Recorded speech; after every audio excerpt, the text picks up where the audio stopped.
పలికిన సీతారామ కథ నే పలికెద సీతారామ కథ.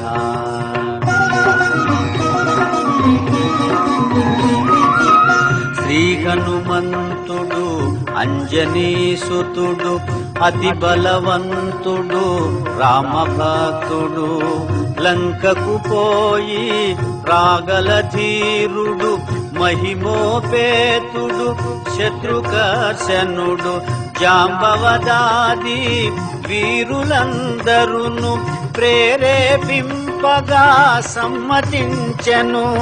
లంకేశ్వరుడు అపహరించిన జానకీ మాత జాడ తెలిసి కొన.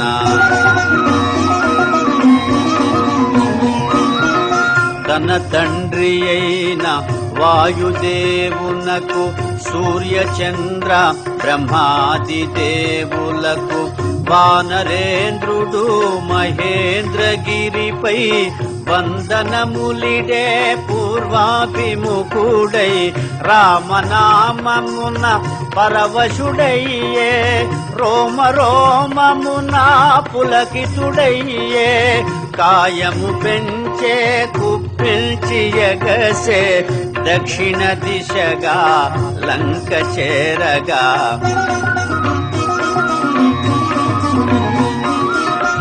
పవనతనయుని పదఘట్టనకే పర్వతరాజము గడగడవణకే ఫల పుష్పాదులు జల జలరాలే పరిమళాలు గిరి శిఖరాలు నిండే పగిలిన శిలలా ధాతువులెగసే రత్నకాంతులు నలు దిశల మెరసే గుహలను దాగిన భూతములదిరే దీనారవముల పరుగిడె బెదిరే.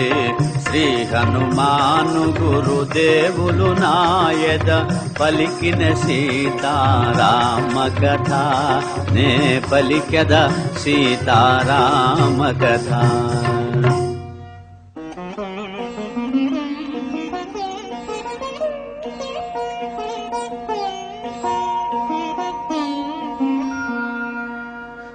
రఘుకులోత్తముని రామచంద్రుని పురుషోత్తముని పావన చరితుని నమ్మిన బంటుని అనిలాత్మజుని శ్రీ హనుమంతుని స్వాగతమిమ్మని నీకడ కొంత విశ్రాంతి తీసుకొని పూజలందుకొని పోవచ్చునని సగర ప్రవర్తితుడు సాగరుడెంతో ముదమున పలికే మైనాకునితో.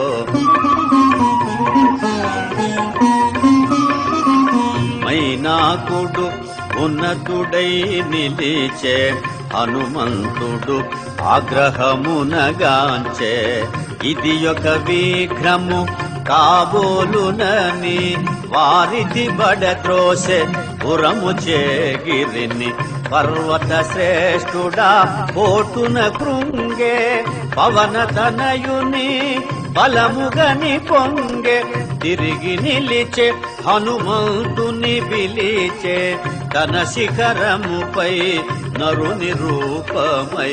శ్రీ హనుమాను గురుదేవులు నాయద పలికిన సీతారామ కథ నే పలికద సీతారామ కథ.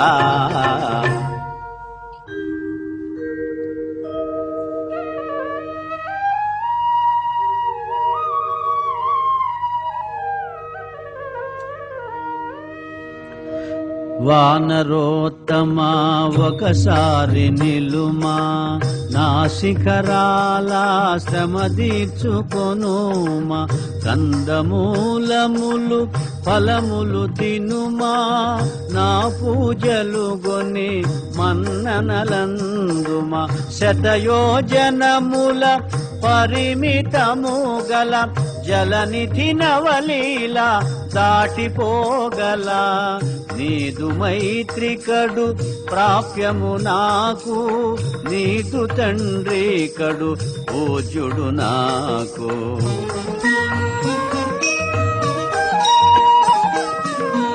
పర్వతోత్తముని కరమున నిమిరి పవనతనయుడు పలికెను ప్రీతిని. ఓ గిరీంద్రమా సంతసించితిని నీ సత్కారము ప్రీతినందితిని. రామకార్యమై ఏగుచుంటిని సాధించు వరకు ఆగనంటిని. నే పోవలే క్షణమెంతో విలువలే నీ దీవెనలే నాకు బలములే. శ్రీ హనుమాను గురుదేవులు నాయద పలికిన సీతారామ కథ నే పలికెద సీతారామ కథ.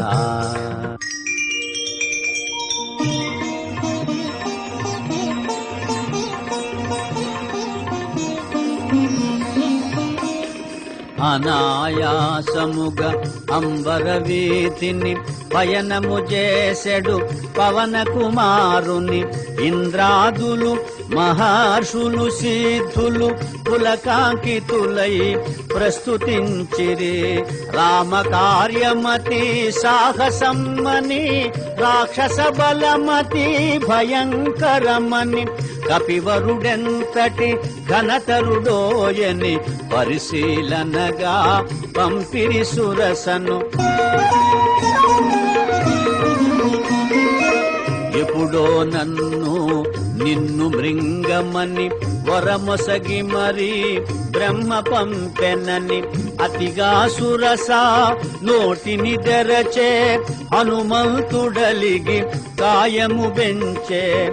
ఒకరినొకరు మించి కాయము బెంచిరి శతయోజనములు విస్తరించిరి.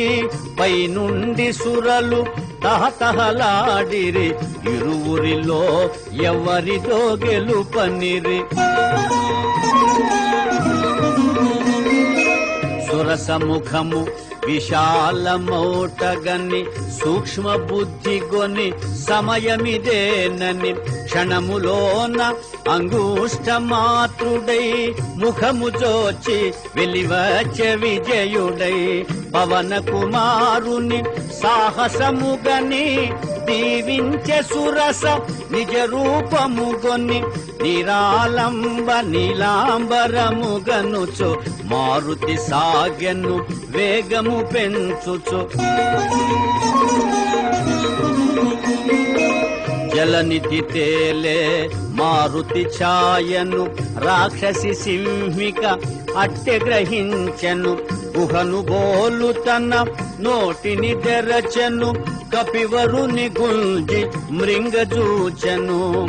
అంతట మారుతి సూక్ష్మ రూపమున సింహిక ముఖమును చొచ్చి చీల్చెను. సింహిక హృదయము చీలికలాయను సాగరమున బడి అసువులు బాసెను.